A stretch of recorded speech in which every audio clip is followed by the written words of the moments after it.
یہی زبان جنت میں پہنچا سکتی ہے اور یہی زبان کی بے احتیاطی بندے کو دوزخ کی گہرائیوں میں پہنچا سکتی ہے۔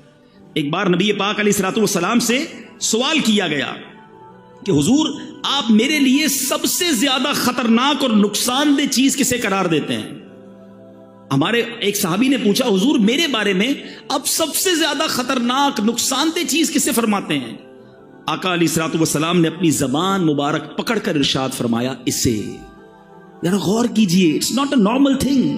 آپ دیکھیں اللہ نے ہر چیز کے لیے ہمیں دو چیزیں دی ہیں، دو پارٹس دیے ہیں، ہاتھ دو ہیں، کان دو ہیں، آنکھیں دو ہیں، پیر دو ہیں، زبان ایک ہی دی ہے، اس کے بھی 32 پہرے دار ہیں، مگر بندہ اس کا پہرا توڑ کر بھی رب کی نافرمانی کر جاتا ہے۔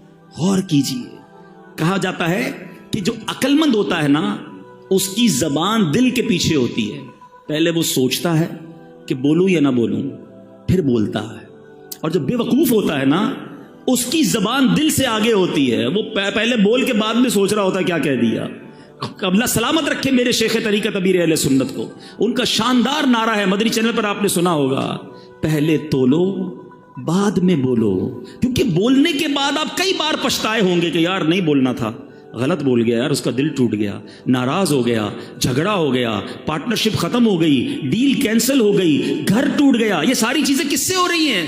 یہ زبان سے ہو رہی ہیں۔ گھر میں جھگڑے، طلاقیں، جھگڑے، ناراضگیاں، غیبتیں، یہ زبان ہی تو ہے۔ اور اگر بندہ پہلے سوچ لیتا بولنے سے پہلے، قرآن کہہ رہا ہے اے ایمان والو اللہ سے ڈرو اور سیدھی بات کہو۔ اے میرے میٹھے اسلامی بھائیوں، وی ہیو ٹو انڈرسٹینڈ، اللہ نے یہ بہت بڑی نعمت دی ہے، زبان آفت نہیں ہے۔ زبان کتنی بڑی نعمت ہے، ذرا ایک تھوڑا سا 30 سیکنڈز کا پریکٹیکل سب مل کے کرتے ہیں۔ کہیے سبحان اللہ، زور سے کہیں، یہ در و دیوار گواہ ہو جائیں۔ سبحان اللہ، کہیے الحمدللہ، اب کہیے اللہ اکبر۔ ہم سب کو 30 سیکنڈز نہیں لگے، ہم میں سے کسی نے ہتھوڑا نہیں اٹھایا، کسی نے کوئی بہت بڑا کام نہیں کیا، اپنی اپنی جگہ بیٹھے رہے ہم سارے۔ ود ان 30 سیکنڈز آپ کو اندازہ ہے آپ نے کیا کما لیا؟ ماشاءاللہ بہت بڑی تعداد میں اسلامی بھائی ہیں اور بڑے ویل آف لوگ بھی ہیں، مگر تھوڑا ایگزامپل سمجھانے کے لیے، ہم جتنے لوگ بیٹھے ہیں نا، ہم سارے اپنی ویلتھ جمع کر لیں، سارے اپنے پیسے جمع کر لیں، جو اکاؤنٹ میں ہیں بینک میں وہ بھی جمع کر لیں۔ گھبرائیے نہیں، میں لے نہیں رہا، سمجھا رہا ہوں آپ کو۔ اگر ہم ساری اماؤنٹ ٹوگیدر کر لیں، کیا ہم اس بات کی اتھارٹی رکھتے ہیں کہ ان تمام کروڑوں روپے سے ہم جنت میں ایک درخت خرید سکیں؟ ہم میں سے کوئی اس قابل نہیں ہے۔ جنت تو ہماری اوقات ہی نہیں ہے نا۔ مگر سنو میرے رب کے وعدے، اللہ کے حبیب کی زبانی ہم نے سنے، جو ایک بار سبحان اللہ کہے اللہ اس کے لیے جنت میں درخت لگا دیتا ہے۔ ایک بار پھر کہو سبحان اللہ۔ جو ایک بار الحمدللہ کہے اللہ اس کے لیے جنت میں درخت لگا دیتا ہے۔ جو ایک بار اللہ اکبر کہے اللہ اس کے لیے جنت میں درخت لگا دیتا ہے۔ لک ایٹ کتنی بڑی نعمت ہے زبان، میں گھر بیٹھے کروڑوں نیکیاں کماتا رہوں۔ میرے آقا فرماتے ہیں بے شک اللہ تبارک و تعالی نے ایک فرشتہ میری قبر پر مقرر فرمایا ہے جسے اللہ عز و جل نے تمام مخلوق کی آواز سننے کی طاقت عطا فرمائی ہے۔ Look at the listening power of that particular angel. وہ فرشتہ جو نبی پاک کے روضے پر ہے، اس کو صرف انسانوں کی نہیں، تمام مخلوق کی آوازیں سننے کی جو طاقت ہے اللہ نے عطا فرمائی۔ اللہ کے حبیب فرماتے ہیں فلا یصلی علی احد الی یوم القیامہ، پس تم میں سے جو شخص مجھ پر قیامت تک کوئی بھی درود پاک پڑھے گا، الا ابلغنی باسمہ و اسم ابیہ، وہ فرشتہ میری بارگاہ میں اس کا اور اس کے والد کا نام پیش کرتا ہے اور کیا کہتا ہے؟ ھذا فلان ابن فلان قد صلی علیک، یا رسول اللہ فلاں بن فلاں نے آپ پر درود بھیجا ہے۔ اب اس حدیث کے بارے میں ذرا تھوڑا سا غور کیجئے گا، دو خوبصورت باتیں، ایک عقیدے کی بات اور ایک عشق کی بات۔ نبی پاک نے کیا فرمایا کہ میری قبر پر ایک فرشتہ، نبی پاک کے روضے پر آج بھی وہ فرشتہ موجود ہے، ادھر سے درود پاک پڑھے، فرشتہ مدینے میں وہ درود ہمارا سن لے گا۔ اچھا کبھی کیلکولیٹ کرنے کی کوشش کریں تو کیلکولیٹ تو نہیں ہو سکتا، all around the world Hare minute کتنے درود پڑے جا رہے ہوں گے۔ کوئی امریکہ میں پڑھ رہا ہے، کوئی افریقہ میں پڑھ رہا ہے، کوئی یورپ میں پڑھ رہا ہے، عرب ملکوں میں، Pakistan, India, all around the world, کدھر بھی کوئی درود پڑھے وہ فرشتہ سن لیتا ہے۔ اچھا ایک ہے سننا لسننگ اور دوسرا ہے ریکگنائز کرنا, پہچان بھی لینا. موبائل میں ہمیں کال آتی ہے, آج کل بڑے سافٹ ویئر آ گئے ہیں, یہ تو پتہ چل جاتا ہے کس کی کال ہے, لیکن یہ نہیں پتہ چلتا کہ اس کے والد کا نام کیا ہے. فرشتہ پڑھنے والے کی آواز بھی سن لیتا ہے اور جس نے درود پڑھا ہے اسے بھی پہچان لیتا ہے, اس کے والد کا نام بھی پہچان لیتا ہے. اب بڑی آسان سی بات ہے, آپ سب ماشاءاللہ پڑھے لکھے لوگ ہیں اور ویل آف لوگ ہیں. آپ کے گھر کے باہر ایک چوکیدار ہوتا ہے, ایک دربان ہوتا ہے, اور دنیا کا دستور ہے جو چوکیدار ہوتا ہے نا اس سے زیادہ پاورفل بندہ اس گھر کے اندر ہوتا ہے. زیادہ اتھارٹی کا حاصل کرنے والا, زیادہ پاورفل وہ گھر کے اندر ہوتا ہے, باہر چوکیدار پیغام رساں ہوتا ہے. سمپل کوشچن ہے میرا, جس نبی علیہ الصلوۃ والسلام کے دربان کی سماعت کا عالم یہ ہے, اس آقا کی سماعت کا عالم کیا ہوگا؟ ادھر سے درود پڑھے فرشتہ ادھر سن لے, تو پھر نبی پاک کی سماعت کا ایک فرشتہ میرا درود پڑھنے پر یہ بھی پہچان لے میرے والد کا نام کیا ہے, تو نبی پاک کے علم غیب کا عالم کیا ہوگا؟ پھر ہم جو جھوم جھوم کر پڑھتے ہیں درست ہی تو ہے کہ دور و نزدیک کے سننے والے وہ کان, یہ تو حدیث کی انٹرپریٹیشن ہے. دور و نزدیک کے سننے والے وہ کان لعلے کرامت پہ لاکھوں سلام. اللہ نے نبی پاک کو کیسے کیسے کمالات سے نوازا. یہ بات تو ایک کلیریفیکیشن, ایک مسکنسیپشن بعض اوقات ہوتا ہے عقیدے کے حوالے سے ہو گیا. اب عشق والی بات, فرشتہ کیا کہتا ہے, یا رسول اللہ فلاں بن فلاں نے آپ پر درود بھیجا ہے. دنیا میں جس کی ہم بڑی رسپیکٹ کرتے ہوں, بڑی محبت کرتے ہوں, جس کے بارے میں ہمارے دل میں بڑی عزت ہو, اور ہمیں کوئی آ کر بتائے کہ یار آپ کی ادھر بات ہو رہی تھی. فار ایگزامپل, آپ ہر کوئی اپنے پیر سے بڑی محبت کرتا ہے, آپ کو کوئی کہے یار آپ کے پیر و مرشد کے پاس آپ کا ذکر ہو رہا تھا, آپ کہیں گے اچھا واقعی میری بات ہو رہی تھی؟ ہاں آپ کی بات ہو رہی تھی. اچھا بتاؤ تو صحیح کیا بات ہو رہی تھی. بندہ ریپیٹ کرتا ہے, اچھا کس حوالے سے بات ہوئی؟ واقعی میرا نام لیا گیا تھا ادھر. جس کی بھی آپ دنیا میں رسپیکٹ کرتے ہیں, اگر آپ کا ذکر اس کے پاس ہو, یو فیل ویری ویل, آپ کو بہت اچھا لگتا ہے, اور اچھی بات ہے یہ. سچ بتاؤ ایک غلام کے لیے اس سے بڑی کیا سعادت ہے؟ میں ادھر درود پڑھوں, ادھر فرشتہ نہ صرف میرا نام بارگاہ رسالت میں پیش کرے, میرے والد کے نام کے ساتھ پیش کرے کہ آقا آپ کے فلاں غلام نے آپ کو یاد کیا ہے, آپ پر درود بھیجا ہے. خوش نصیب ہے وہ اسلامی بھائی جو روزانہ سینکڑوں بار, ہزاروں بار درود پڑھتے ہیں. ارے جس کا نام روزانہ سینکڑوں بار بارگاہ رسالت میں لیا جائے, بار بار نام لیا جائے, ارے کبھی تو نبی پاک فرمائیں گے کہ ہمارا غلام ہمیں روز یاد کرتا ہے, چلو آج اس کی بگڑی بنا دیتے ہیں, آج اس کی جھولی بھر دیتے ہیں. اور یاد رکھنا میٹھے اسلامی بھائیوں, ایک ہی نگاہ پڑھنے کی دیر ہے. نبی پاک نے اگر ایک بار توجہ فرما لی نا, شاعر لکھتے ہیں یاد رکھو اگر اٹھ گئی ایک نظر, یاد رکھو اگر اٹھ گئی ایک نظر, جتنے خالی ہیں سب جام بھر جائیں گے. آقا کی نگاہ پڑھنے کی دیر ہے تو درود پاک یہ آپ کے پاس گویا کارڈ ہے, انٹری کارڈ ہے. آپ جتنی بار چاہتے ہیں میرا نام بارگاہ رسالت میں لیا جائے, جتنی بار آپ چاہتے ہیں کہ سرکار کی بارگاہ میں میرا ذکر ہو جائے, آپ اتنی بار درود پاک پڑھ لیجئے. فرشتہ آپ کا نام, آپ کے والد کا نام آقا علیہ الصلوۃ والسلام کی بارگاہ میں پیش کرے گا. آئیے میں بھی نیت کروں اور آپ بھی نیت کریں, انشاءاللہ روزانہ کثرت کے ساتھ درود پاک پڑھیں گے.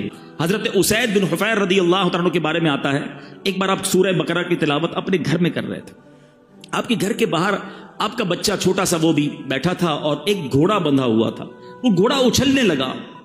حضرت اسید کہتے ہیں میں نے تلاوت روک دی, گھوڑا بھی کام ڈاؤن ہو گیا, دوبارہ تلاوت کی, دوبارہ گھوڑا اچھلنے لگا. آپ کہتے ہیں مجھے ڈر لگا یہ گھوڑا بچے کو نہ تکلیف پہنچا دے, پھر میں نے قرآن پڑھنا روک گیا, پھر گھوڑا کام ڈاؤن ہو گیا. تھرڈ ٹائم کہتے ہیں میں نے تلاوت کی, پھر گھوڑا اچھلنے لگا. میں نے سوچا بچے کو اٹھا لیتا ہوں. باہر صحن میں جب بچے کو اٹھانے آیا, حضرت اسید کہتے ہیں میں نے آسمان کی طرف دیکھا, آسمان پر جیسے ابھی آپ کو فانوس نظر آ رہے ہیں, کہتے ہیں عجیب و غریب کمکمے فانوس تھے, لیمپس تھی. میں حیران ہو گیا, پورا آسمان بھرا ہوا تھا. میں بچے کو لے کر اندر آ گیا, صبح نبی پاک کے دربار میں گیا, آقا سے عرض کیا آقا رات بڑا عجیب معاملہ ہوا, میں تلاوت کر رہا تھا, باہر نکلا تو بڑا عجیب سما تھا آسمان پر. اللہ اکبر. سنیے نبی پاک نے کیا فرمایا. آقا فرماتے جس کا مضمون ہے اے اسید وہ فرشتے تھے جو تمہاری تلاوت سن کر زمین پر آ رہے تھے, اگر تم تلاوت جاری رکھتے تو صبح سارے شہر والے فرشتوں کی زیارت کر لیتے. یعنی تلاوت قرآن فرشتوں کا نزول کا سبب ہے. ہم لیکن کتنا تلاوت کرتے ہیں؟ آج بہت بڑی تعداد میں یہاں عاشقان رسول موجود ہیں. ہمارے پاس کتنی ساری چیزوں کے لیے ٹائم ہے. ارلی مارننگ ہم ویک اپ ہوتے ہیں, سب سے پہلا کام پہلے ہوتا تھا, لوگ دعا پڑھتے تھے, وضو کرتے تھے, نماز پڑھتے تھے, واش روم جاتے تھے. اب پہلا کام موبائل ڈھونڈتا ہے بندہ. موبائل ڈھونڈا, سب سے پہلے واٹس ایپ چیک کرنا ہے. اچھا واٹس ایپ میں بھی امپورٹنٹ میسج پہلے, کیونکہ اب تو بہت سارے واٹس ایپ ہیں, کچھ لوگوں نے مارک کر کے رکھے ہوتے ہیں ٹاپ پریورٹی. جو ای میل والے ہیں وہ ای میل پہلے کھولتے ہیں, بزنس گروپ الگ بنائے ہیں. امپورٹنٹ میسج مس نہ ہو جائے. ہماری لائف اسی کے گرد چل رہی ہے. جتنا امپورٹنٹ ہمارا کانٹیکٹ ہے, کسٹمر کی ای میل مس نہ ہو, فیملی کے میسجز مس نہ ہو, کوئی بڑا زبردست ہمارا دوست ہے اس کا میسج مس نہ ہو, سب سے پہلے رپلائی دیتے ہیں اس کو. میں آپ سے پوچھنا چاہتا ہوں, آپ کو سارے پیغامات کی فکر ہے, قرآن کس کا پیغام ہے؟ قرآن اللہ کا پیغام ہے. کیا ہمارے پاس قرآن کے لیے ٹائم نہیں ہے؟ قرآن سیکھنے کے لیے ٹائم نہیں ہے؟ قرآن پڑھنے کے لیے ٹائم نہیں ہے؟ کیا میں اور آپ اللہ کو قیامت کے دن یہ جواب دے سکیں گے کہ مالک کریم بڑی بیزی لائف تھی, بزنس بھی تھا, فیملی بھی تھی, قرآن کے لیے ٹائم نہ ملا؟ نہ کرے میرے میٹھے اسلامی بھائیوں ایسا. ذرا غور سے سنیے گا, تورات شریف میں اللہ تبارک و تعالیٰ کیا ارشاد فرماتا ہے. فرماتا اے بندے, کیا تجھے مجھ سے حیا نہیں آتی؟ تو راستے میں چل رہا ہوتا ہے, تیرے پاس کسی بھائی کا خط آتا ہے تو تو راستے سے ہٹ کر بیٹھ کر اس کے ایک ایک حرف کو بغور پڑھتا ہے. آج واٹس ایپ آتا ہے, پہلے خط آتے تھے.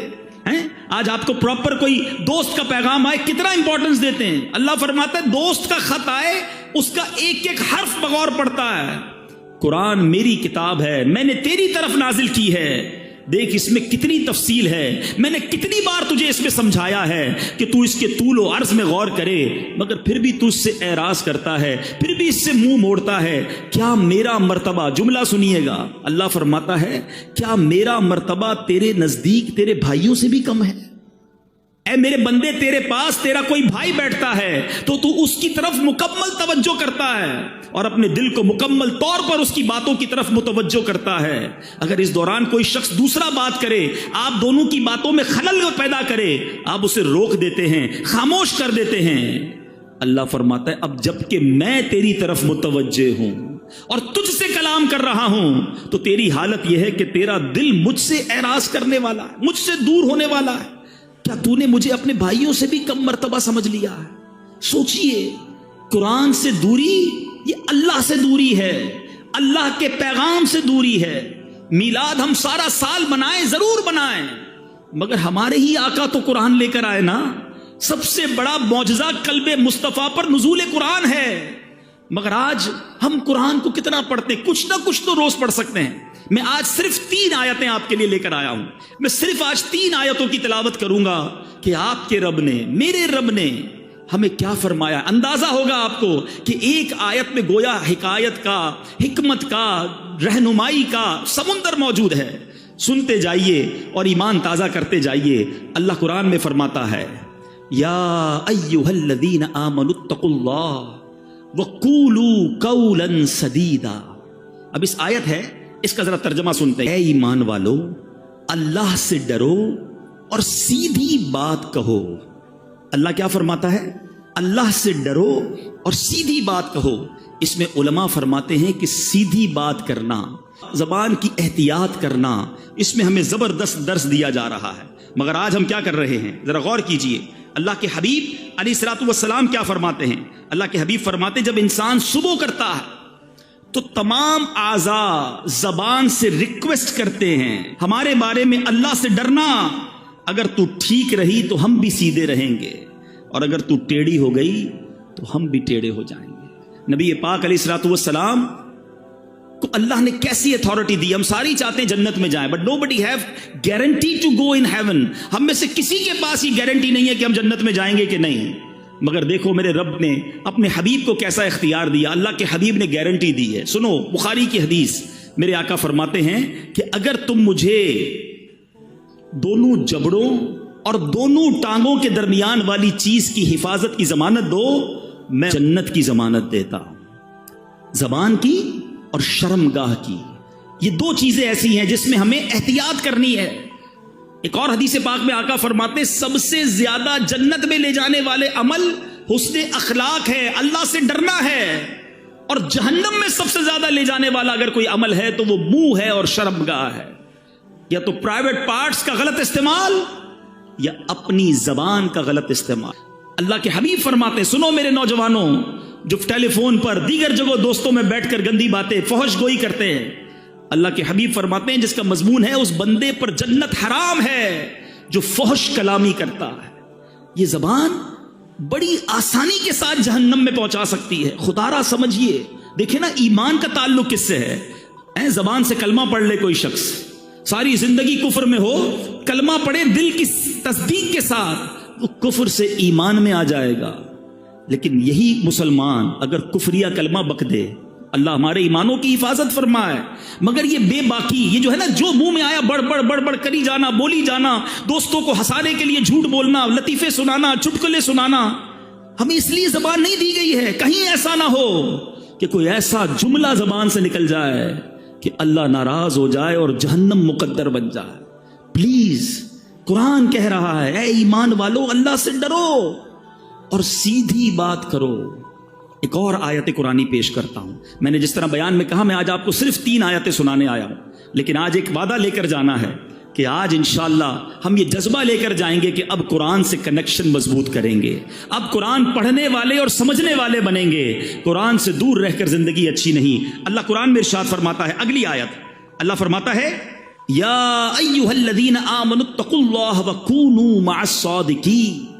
ترجمہ سنیے، اے ایمان والو اللہ سے ڈرو اور سچوں کے ساتھ ہو جاؤ. سچوں کے ساتھ ہو جاؤ. اس آیت میں 2 باتوں کی ہمیں زبردست ترغیب دی جا رہی ہے، ایک سچ کی اور دوسری اچھی کمپنی کی، کہ ہمارا اٹھنا بیٹھنا، ہماری دوستیاں، ہماری گیدرنگز کیا ہونی چاہیے. سچ کی جہاں تک بات کریں، بزرگ بیٹھے ہیں، پہلے کیا ہوتا تھا، پہلے لوگ کہتے ہیں یار بندہ کبھی کبھی جھوٹ بول دیتا ہے، مگر آج ایسا فیل ہوتا ہے کہ بندہ کبھی کبھی سچ بولتا ہے.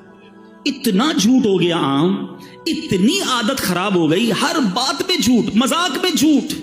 ہم اس کو کوئی گناہ ہی نہیں سمجھتے. بچے کے سامنے جھوٹ بول دیا، کاروبار میں جھوٹ بول دیا، دوستوں میں بیٹھے خواہ جھوٹ بول دیا، ساری دنیا گھما دی دوستوں کو، ادھر بھی گیا تھا ادھر بھی گیا تھا. بھائی نہیں گئے تھے تو کیا ضرورت ہے بولنے کی؟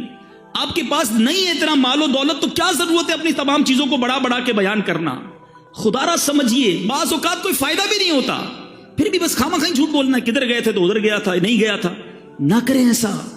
خدا را اللہ تعالیٰ کو سخت ناپسند ہے، جھوٹ اسلام میں سخت ناپسندیدہ ہے. بلکہ ایک اور آپ کو بات بتاؤں، جھوٹ ایسا جرم ہے جو صرف اسلام میں نہیں، دنیا کے تمام ریلیجنز میں، کسی مذہب میں جھوٹ پسندیدہ نہیں ہے.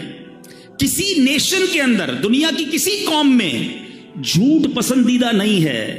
مگر افسوس یہ ہے کہ جو اسلام سچ لے کر آیا، آج مسلمان کہلانے والا جھوٹ بولتا ہے. آقا کون ہے؟ سیدی اعلیٰ حضرت لکھتے ہیں سچی بات سکھاتے یہ ہیں. سچی بات سکھانے والے آقا کا امتی جھوٹ کیسے بولے؟ سوچئے نا، حدیث کے الفاظ ہیں جب بندہ ایک بار جھوٹ بولتا ہے، فرشتہ اس کے منہ کی بدبو سے 1 میل دور ہو جاتا ہے. اب آپ سوچیں میں جھوٹ بول کے ساری فرشتوں کو دور کر بیٹھا تو کدھر سے گھر میں رحمت آئے گی؟ منافقت کی علامت کہا نبی پاک نے جھوٹ بولنے کو. پیارے آقا علیہ الصلوۃ والسلام معراج کی رات جب آسمانوں پر تشریف لے گئے، جہنم کے طبقات کو ملاحظہ کیا تو آپ نے دیکھا کہ ایک بندے کو اس کے گال چیرے جا رہے تھے، ہک کے ذریعے گال چیرا جا رہا تھا، گدی تک لے گئے. پھر دوسرے گال پر فرشتے آئے، اس کو چیرا تو پہلا ٹھیک ہو گیا. نبی پاک نے پوچھا یہ کون ہے؟ جبریل امین سے. عرض کی حضور یہ وہ ہیں جو جھوٹ بولتے تھے. کیسے برداشت کریں گے یہ عذاب؟ خدا را میرے میٹھے اسلامی بھائیوں، ہمارا مذہب، ہمارا اسلام، ہمارا قرآن، نبی پاک کی تعلیمات ہمیں سچ کا درس دیتے ہیں. ہم تو ڈیلیبریٹلی یا ان ڈیلیبریٹلی اپنے بچوں کو بچپن سے ہی جھوٹ کی تربیت دیتے ہیں نا. گھر میں موجود ہیں، بچے سے کہیں گے بیٹا کہہ دو ابو نہیں ہے گھر پہ، سو رہے ہیں ابو، سو رہے ہیں، بہت بیزی ہیں ابو صاحب، ٹی وی دیکھ رہے ہیں، کہہ رہے ہیں بہت بیزی ہے. اچھا بچہ یہ کنوے تو کر دیتا ہے آپ کا میسج، مگر وہ سیکھ کیا رہا ہے کہ جب بھی پرابلم ہو جھوٹ بول دینا چاہیے، نہیں ملنا ہے تو جھوٹ بول دیں. یہی بیٹا بڑا ہو کر پھر ابو کو گھما رہا ہوتا ہے، نہیں ابو میں مسجد گیا تھا، میں تو دوستوں میں بیٹھا تھا، قرآن پڑھنے گیا تھا. سنیما گھر پہ بیٹھ کر آپ کو گھما رہا ہے. کیوں؟ آپ نے بچپن میں ٹریننگ دی نا.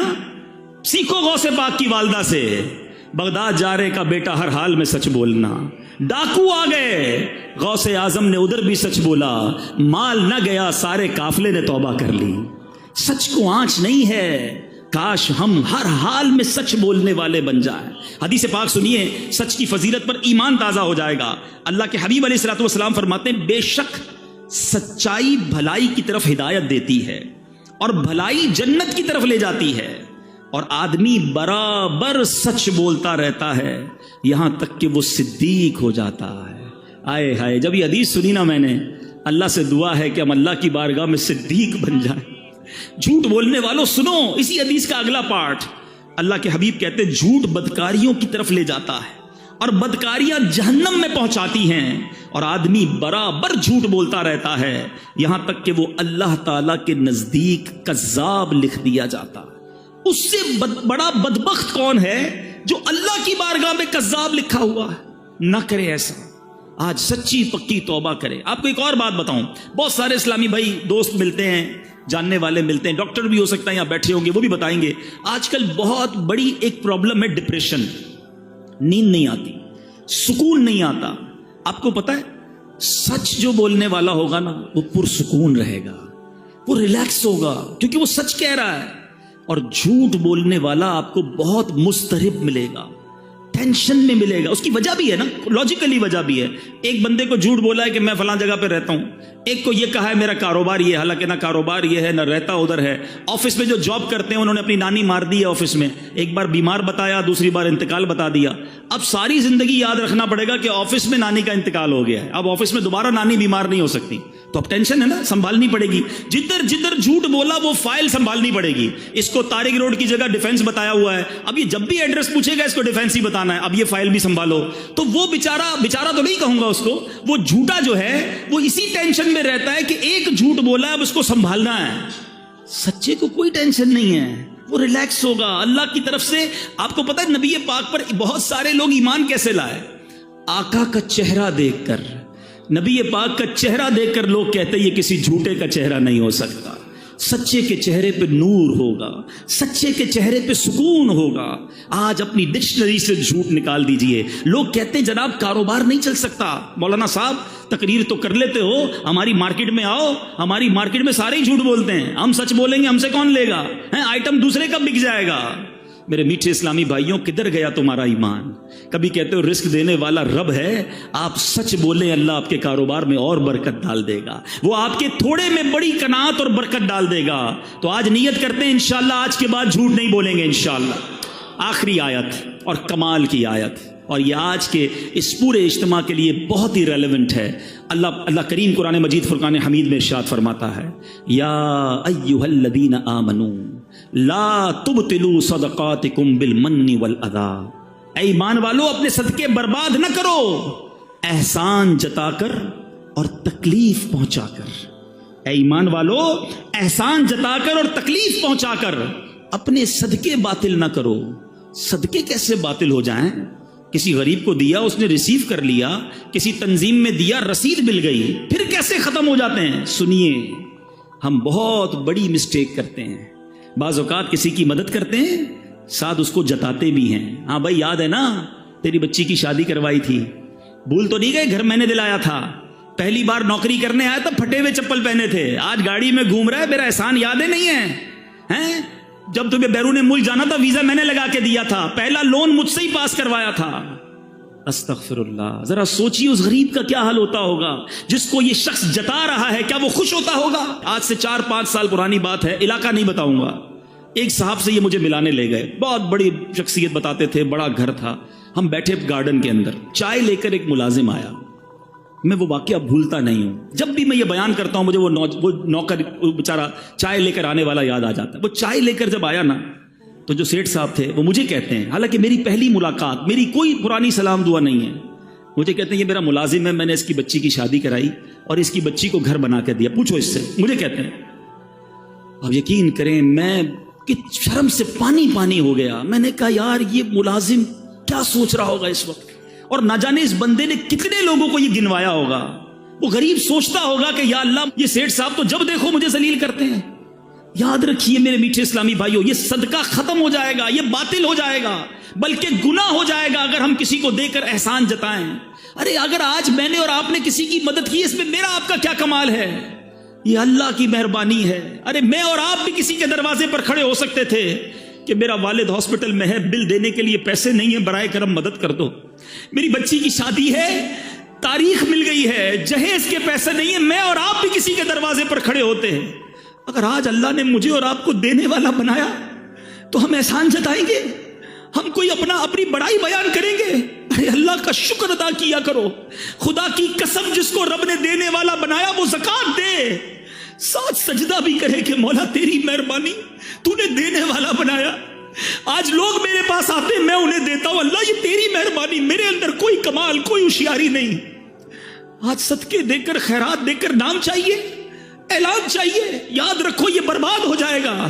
جو لوگوں کو دکھانے کے لیے صدقہ کرتے ہیں، لوگوں کو دکھانے کے لیے عبادت کرتے ہیں، وہ صدقہ قبول نہیں ہے۔ میں جانوں، میرا رب جانے۔ اگر کسی کے ساتھ مہربانی کی سچ بتاؤں، جو ادارے، جو غریب لوگ، جو تنظیمیں ہماری زکات لیتی ہیں نا، یہ محسن ہیں ہمارے، ان کا شکریہ ادا کرو کہ یہ مال کا میل لے کر جاتے ہیں ہمارے، مگر ہم صدقہ دے کر احسان جتائیں۔ اور پھر ایک اور غلطی جو کرتے ہیں ہم ہے، قرآن کہتا ہے تکلیف پہنچا کر، اچھا یا تو احسان جتائیں گے یا ایکسپیکٹیشن ہوگی کہ یار صدقہ دیا ہے، گھر بنایا، اب دعوت تو کرے گا نا میری، عجیب آدمی ہے، مجھی سے قرضہ لیا، نکلا سامنے سے سلام بھی نہیں کیا۔ یہ کیا ہے؟ آپ کی کوئی ایکسپیکٹیشنز ہیں، آپ ان سے کچھ بدلہ چاہتے ہیں کہ آپ نے مدد کی ہے تو یہ آپ کو بدلے میں کچھ دے۔ پھر آپ نے اللہ کے لیے کیا کیا؟ عمرے پر بھیجیں گے، حج پر بھیجیں گے، دیکھو بھائی ہر چکر پہ میرا نام لینا، میرے ابو کے نام کا عمرہ کرنا، وہاں جا کے فون بھی کرنا، میسج بھی کرنا۔ ارے اللہ کے بندے، آپ یہ کیا کر رہے ہیں؟ آپ بھول جائیں دے کر، آپ جانیں، آپ کا رب جانے، وہ کچھ بھی نہ کرے نا عمرے پہ جا کر، ہر قدم پر آپ کو نیکی ملنی ہے۔ اللہ کی رضا کے لیے کام کرنا سیکھیے میرے میٹھے اسلامی بھائیوں۔ بہت ساری بڑی تعداد میں یہاں پر اسلامی بھائی ہیں، میں سب سے ایک کوسچن آج چھوڑ کے جانا چاہتا ہوں، میں بھی اس کے بارے میں غور کروں۔ ایسی کتنی نیکیاں ہیں میرے پاس، اور ایسی کتنی نیکیاں ہیں آپ کے پاس جو فقط میں جانوں اور میرا رب جانے؟ اپنے بارے میں چیک کر لو، ہم سارے چیک کر لیں۔ پہلے ایک بات بڑی مشہور تھی، نیکی کر دریا میں ڈال، آج تو نیکی کر اور فیس بک پہ ڈال۔ یہ سوشل میڈیا نے ہم کو کہیں کا نہیں رکھا ہے، ہر چیز لوگوں کو بتانی ہے، چھپ چھپ کر کیے جو کام وہ بھی لوگوں کو بتانے ہیں۔ خدا را نکل آئے اس سے۔ کیوں بتاؤں کہ میں نے کتنے عمرے کیے، کتنے حج کیے، کتنے روزے رکھے؟ اگر کوئی تہجد پڑھتا ہے بڑی بات ہے، مگر بتانے کی جلدی کیوں ہے؟ نہ کریں ایسا۔ پرانی 15 سال پرانی نیکیاں لوگوں کو یاد ہیں، کل جھوٹ بولا تھا یاد ہے، آج صبح آنکھوں نے حرام دیکھا وہ یاد، اس پر توبہ کر لیا آپ نے؟ جو آپ لوگوں کو بتا رہے ہیں کہ میں نے اتنے سال پہلے حج کیے اور عمرے کیے اور مسجد بنائی اور فلاں بچیوں کی شادیاں کرائیں۔ خدا را اپنی نیکیوں کو چھپانا سیکھیے۔ اخلاص کی تعریف پتہ ہے کیا ہے؟ علماء فرماتے ہیں اخلاص کی ڈیفینیشن یہ ہے کہ جس طرح بندہ اپنے گناہوں کو چھپاتا ہے۔ آپ میں سے کوئی ہے جو چاہے میرے گناہ لوگوں کو پتہ چل جائیں؟